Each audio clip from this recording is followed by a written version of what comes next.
Hello everyone, Jess with Emotional Fire Academy. Today we're talking about highly sensitive person careers, the real secret to career satisfaction. So at the end of this video, you are going to answer the question for yourself, the real question to finally make you happy in your career. So stay tuned to the end so that we can do that together. Thank you for joining me today. This is actually a really sensitive topic for me because I have gone through so many careers in my life. Everything from being a firefighter, EMT, which you know, to flipping wieners at a hot dog shop, to driving Lyft and DoorDash, to being a caregiver. I have literally tried every career in this perpetual search for career satisfaction. So this is a hard-fought lesson for me, and I'm excited to share this with you. So if you're looking for the answer to this question, if you're like, what is the right job for me? You might have already been doing the same thing, kind of cycling through jobs, feeling really dissatisfied. And I want to pose kind of a maybe revolutionary thought here, is that the question that we should be asking ourselves is actually less about what career we should be doing and what state of consciousness we want to achieve, right? Because our career, our job, that's what we do every day, or at least we invest a lot of our time and energy into it, right? That's what we're spending at least 20 to 40 hours a week working on. And so there is this great book called Flow, and it's written by a Russian gentleman. I'm going to butcher his name right now, so bear with me. It's Mihaly Csikszentmihalyi. I'll put a little link in the comments below in the description of the video with his full name, so that if you guys want to, and girls want to Google the book and check it out. Again, the book's name is Flow. And what this gentleman talks about in Flow is optimal states of consciousness. And so this book kind of blew my mind and made me realize that what I had been kind of hunting for in a career, in like picking the right career, was actually a state of consciousness within myself that I was trying to achieve. And so when we kind of shed the like, okay, what's the perfect job for me? Because that stuff like is so variable, right? You're always going to have the coworkers you have to deal with. You know, you could be really enjoying the work that you're doing, but your coworkers make it miserable. You could, have the opposite, where you love your coworkers, but you hate the work that you're doing. And so there's this perpetual balance, and as highly sensitive people, we're sensitive to that. And I think that framing the question in, what's the perfect, trying to find this perfect situation and pinning our happiness on that is always going to end in disappointment. At least that's what I have found. Because too, we as highly sensitive people are meaning-making machines. We need to know that there's a level of authenticity.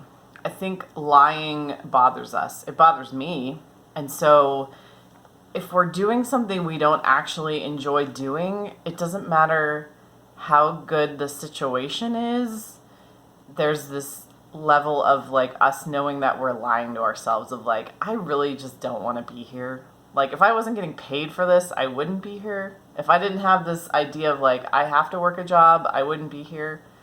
Like, that's the basic truth of, pretty much every job I've held when I'm working for someone else, is that I just don't want to be here. Like, I'm fulfilling this role, I'm playing this identity, but I don't want to be here.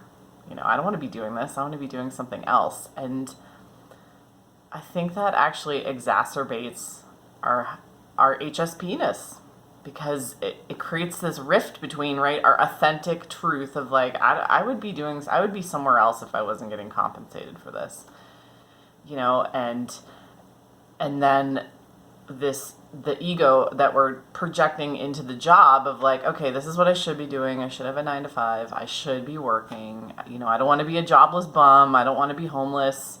So we do these things, and that rift between our authentic hero self stepping into our power, and then the person that's surviving, right? That rift is where our sensitivity gets really exacerbated. So think about that for a second. But getting back to the flow book. So Mihaly talks about in the book something called psychic entropy, and this goes along with what I just set you up for. So he said, whenever information disrupts our consciousness by threatening our goals, it creates a condition of inner disorder. Let me say that one more time. Whenever information disrupts our consciousness by threatening our goals, it creates a condition of inner disorder.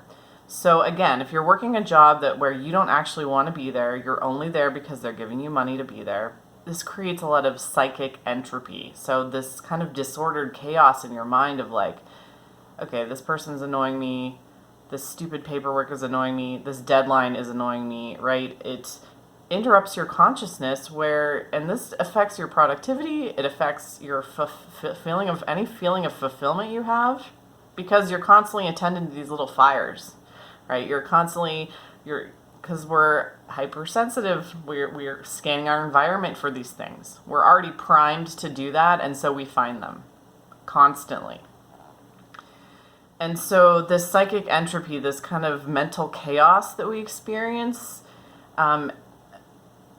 he says that a new piece of information, when introduced with a new piece of information, will either create disorder in consciousness by getting us all worked up to face the threat, or reinforce our goals, which frees up our psychic energy. So when we get new information, right, if we're in this job we don't like, it's always going to create psychic entropy. It's always going to create chaos. And so working a job you don't want to do is always going to be mentally chaotic for you. Like, that's kind of the bottom line in this. And he talks about, we want to achieve flow states. And flow is important for a highly sensitive person because we're always scanning, we're always looking. And so we want to get in these states where our consciousness is ordered, it's calm, it's at peace, it's pursuing its goal with laser focus, it's tuned in and tapped into just that pure flow state, right? Where hours melt away and everything's flowing, for use of lack of a better term. And this is called optimal experience, getting into a flow state, where situations where our attention can be freely invested to achieve our own goals because there's no disorder to straighten out and no threat to the self to defend against. So this essentially comes down to, what do you enjoy doing? What activities do you do in life where hours can melt away? When you were a kid, what did you gravitate towards? What kind of games were you playing? What kind of things were you doing? For me, it was always cooking. I love to cook. And the world only offers, if you do love to cook, the world only offers, you could be a cook in a kitchen. And I've done that, and it's very stressful. And so the absolute best job for a highly sensitive person, the best career path, is to be an entrepreneur, is to kind of take matters into your own hands. I have found this time and again in my own life. And serial entrepreneurship, it's taken a few iterations of different things. I've tried things that I really enjoyed and then realized, oh, yeah, I can't quite capture what I need, the aspects of what I need about that activity in a job out there. So you have a little experiment and you try to do it in your own way, right? Because I like cooking in a kitchen, in a small setting, not in a huge kitchen where I'm feeding 100 people every hour with people yelling at me and the smells and the sights and the sounds and everything else. That's not an optimal experience for me. So with entrepreneurship, you can try to find that optimal experience where you're in a flow state. You can create any type of job. You can cherry pick the aspects, like, what do I actually like best about this activity, and then put that into a job. And for me, so the cooking, if I wanted to pursue that, I could create recipes. I could just be in my kitchen. I could encapsulate the things that I love about cooking, like that creativity, and then write the recipe down. And then I would be creating recipes, and then I could sell. So you can more specifically manage all of the variables to create an optimal experience for yourself if you are an entrepreneur, right? It's harder to do that in the real world and with a job that's already kind of prefabricated, predetermined, on somebody else's time and dime and watch. So it's harder to have that kind of control. And I think that's what we need as highly sensitive people. That's what I needed, and that's what I did. And that's what Emotional Fire Academy is. It's the creation of this, loving firefighting and the concepts and the structure of that, and my own personal growth goals of wanting to master emotions and bringing them together. Where else could you do that? That unique merging of everything that is authentically yourself into activities that will generate income for you and help you sustain a living. So, what do you guys think of this? What do you think of these ideas I presented? And so what we're trying to maximize is optimal state, being in a flow state. What activities do you love? What dreams do you have? What do you dream about yourself doing in 10, 20 years that you've been putting off? This sounds cliche, but this is the absolute key to fulfillment in a career, in a purpose, is doing that, right? You're never going to quite grab that fulfillment until you embrace and step into your power in that activity and do it. Just do it, and from that, the money's going to flow in. I know it sounds simplistic, but for your mental health, as a highly sensitive person, for my mental health, I realized that about 10 years ago and started being an entrepreneur. I started with freelancing. It doesn't have to be hard. What skills do you already have? You can freelance. You could be in the gig economy, driving Lyft or DoorDash, however you start, being your own boss, kind of dip your toe into the pool.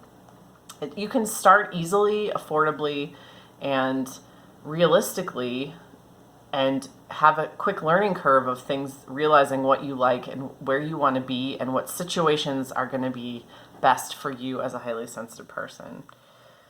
So the question is, to be satisfied in your career, what puts you in a flow state? What activities put you in a flow state?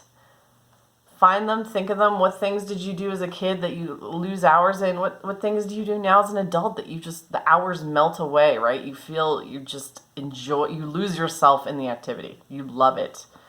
That's what you should be doing in order to make a living. That's what you can pretty easily and creatively and excitingly, find a situation where you will then get compensated for that. So let me know what you think. Leave a comment below the video. And if you are in a state of hating your career and feeling stuck where you are, hop on a free call with me. I have free 30-minute consultations on my website, emotionalfireacademy.com. Let's get you out of that space and into a place of flow and excitement and fulfillment in your career, your purpose, or whatever you're meant to be doing every day of your life. That is why you're here on Earth. So, everyone have a fantastic day, and I'll talk to you again soon.